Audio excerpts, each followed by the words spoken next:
अस्सलाम वालेकुम व्यूवर्स, मेरा नाम है सना सिद्दीक और आप देख रहे हैं सना सिद्दीक ऑफिशियल, मेरा YouTube channel. I hope so जहां भी आप सब होंगे खैर आफियत से होंगे। आप सबका तहे दिल से शुक्रिया अदा करती हूँ जिन्होंने मेरी वीडियो देखने के लिए अपना कीमती वक्त निकाला है।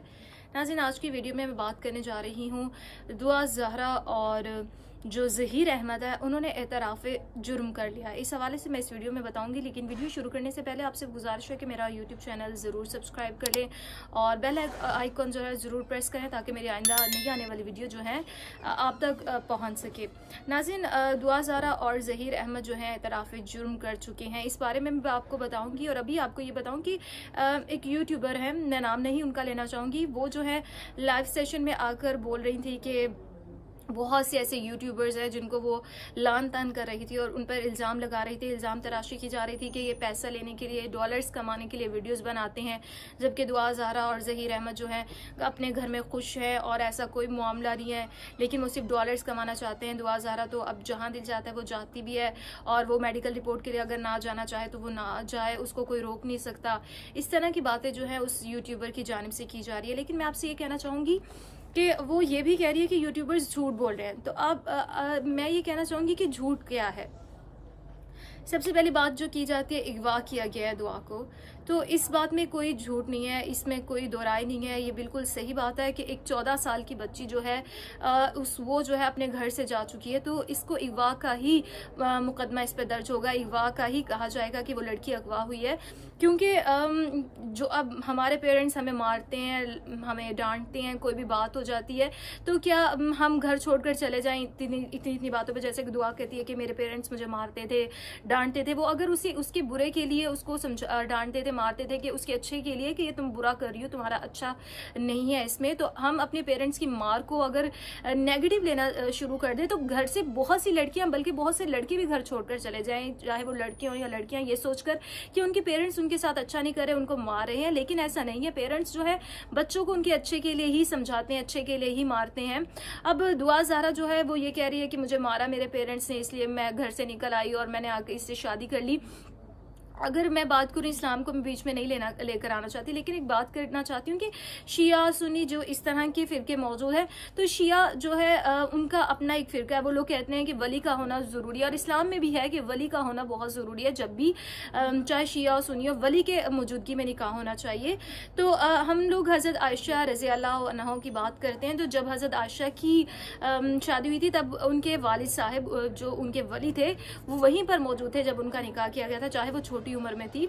तो उस बात को यहाँ पर कोट किया जाता है और कहा जाता है कि वो भी तो छोटी थी, ऐसा नहीं है, लेकिन उनके वली मौजूद थे इसलिए उनका निकाह हो गया था। लेकिन दुआ ज़हरा की जो बात की जा रही है कि इसको अगवा किया गया, तो इसमें यही सच्चाई नजर आती है कि वो एक छोटी बच्ची है जिसे जो अभी बालिग नहीं है, जिसको इस चीज़ों की समझ नहीं है। एक बच्चा जो कहना चाहता है कि जैसे कि यूट्यूबर कह रही हैं कि दुआ ज़हरा अपनी मर्जी से आई थी तो उसको रहने का हक है कि वो जिस तरह से रहना चाहती है, ठीक है, आप ये बात कर रहे हो। लेकिन मैं ये पूछना चाहूँगी कि कल को अगर दुआ ये कह रही है कि मैं कुएं में छलांग लगाने जा रही हूँ या फिर कोई और बंदा भी कह रहा है, तो आप क्या उसे कहेंगी कि ठीक है जाओ छलांग लगा लो, या आप उसको रोकेंगे? आप कहेंगे कि नहीं ये गलत है, ये गुनाह है, मतलब हम खुदकुशी नहीं कर सकते, हराम है हमारे इस्लाम में, तो आप उस चीज़ से उसको रोकेंगी ना। इसी तरह अगर दुआ ज़हरा ने गलती की है तो कम से कम आप उसको एहसास तो दिलाएं कि दुआ आपने गलत किया है अपने पेरेंट्स के साथ। जब भी उनके साथ लाइव आती है, उनसे बातचीत करती है, लाइव सेशन होते हैं या कोई भी इंटरव्यू कंडक्ट किया जाता है या डिफरेंट चैनल्स पे दुआ जाती है,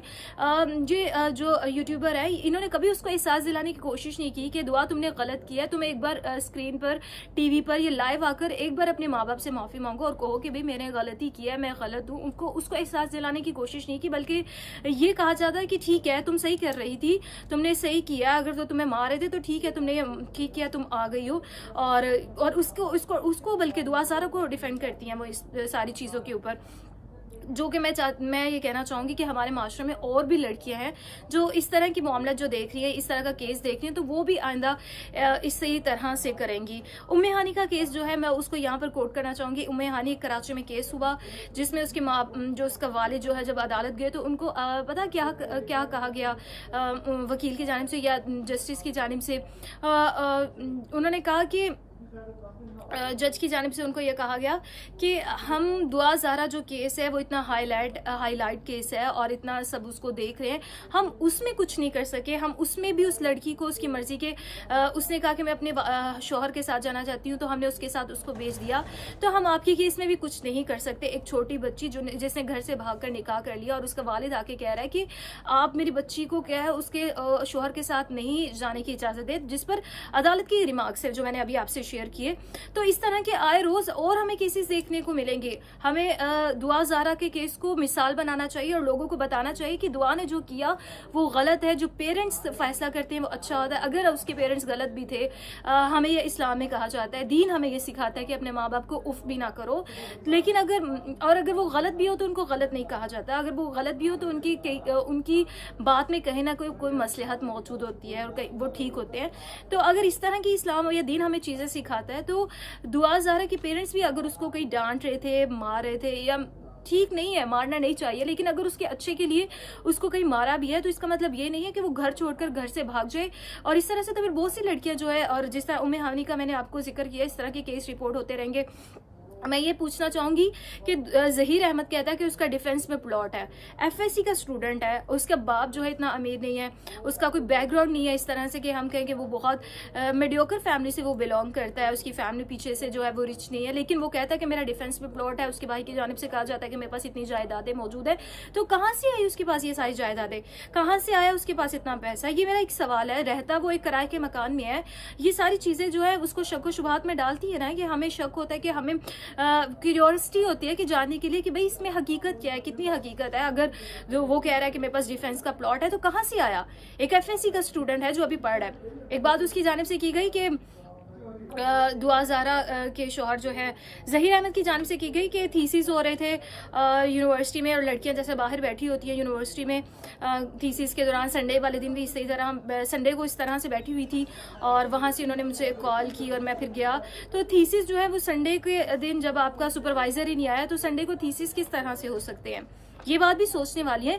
तो इतना तजाद जो है पाया जाता है दुआ ज़ारा ज़हीर अहमद के बयान में। हमेशा की तरह कुछ ना कुछ जो है अलहदा जो है बयान वो दे देते हैं। कुछ बातें जो है रटी रटाई हैं दुआ की जानिब से, जो कि वो बोलती है, और तोता भी रट जाता है वो एक चीज़ जब वो बोलता रहता है। तो ये कुछ चीज़ें, कुछ लाइनें, कुछ बयान जो है वो दुआ ने रट लिए हुए हैं, जो कि वो बोलती रहती है। लेकिन यहाँ पर उसके पेरेंट्स को उसके साथ बहुत कंसर्न है। वो चाहते हैं कि उनकी बेटी के लिए जो गलत है वो वैसा ना करे, बल्कि वो वापस आ जाए। एक यूट्यूबर को मैं यहाँ पर जिक्र नाम नहीं लेना चाहूँगी, लेकिन बताना चाहूँगी, एक यूट्यूबर ने उनसे कांटेक्ट किया और उनसे बात हुई, तो उन्होंने उसको ये एहसास दिलाया कि बेटा तुमने ये गलत किया। जिस पर दुआ ने कहा, एतराफ़, जो मैं कह रही हूँ, उसने एतराफ़ किया, उसने एतराफ़ जुर्म किया। उसने कहा कि हाँ मैंने गलत किया है, मेरे पेरेंट्स के मैं माफ़ी मांगती हूँ, मैं चाहती हूँ कि वो मुझे माफ़ कर दे। पेरेंट्स तो पेरेंट्स होते हैं, वो अपना दिल बड़ा करे और मुझे माफ़ कर दे, ये कहा गया। लेकिन दूसरी यूट्यूबर जो है वो सिर्फ उन्हें कह रही है कि उन्हें शायद दे रही है, इस तरह से आप कह लें, उसको एहसास नहीं दिला रही कि आप ये गलत कर रही हो। ये हम मुआशरे, बहैसियत मुआशरे में हम लोग मौजूद हैं, और एक शहरी होने के नाते और हम लोगों को चाहिए कि हम अगर कोई गलत कर रहा है तो हम उससे बताएं कि आप ये गलत कर रहे हो, ना कि उसके गलत केस में उसका साथ दे। इस तरह से फॉलोवर्स तो कुछ मिल जाते हैं, बल्कि बहुत से फॉलोवर्स एकदम से आते हैं जब कोई नीची सामने आती है, तो वो फॉलोवर्स सब्सक्राइबर्स आ जाते हैं, वो आपकी वीडियोस देखते हैं, आपको व्यूज आ जाते हैं। लेकिन जब वो सच जानते हैं कि आप क्या दिखा रही हो और हकीकत क्या है, तो उसी तरह से आपको छोड़ भी देते हैं, और इसी तरह से आपके व्यूज कम भी हो जाते हैं। तो मैं ये कहना चाहूंगी कि जो सच है, जो सच बात है, वो सामने लेकर आनी चाहिए। वो बातें नहीं करनी चाहिए जिसमें कोई सच्चाई नहीं है, और कुछ व्यूज के लिए ये सब कुछ नहीं करना चाहिए, या कुछ सब्सक्राइबर्स के लिए, जैसे कि वो कह रही थी कि यूट्यूबर सब्सक्राइबर्स के लिए, डॉलर्स के लिए सब कर रहे हैं। तो ये सब चीजें आप जो है करना बंद कर दें। अब तक की वीडियो से इतना ही। मजीद कोई भी अपडेट जो है सामने आएगी इस केस के हवाले से, तो मैं आपको जरूर आपसे शेयर करूंगी। तब तक के लिए मुझे दीजिए इजाजत। अल्लाह हाफिज।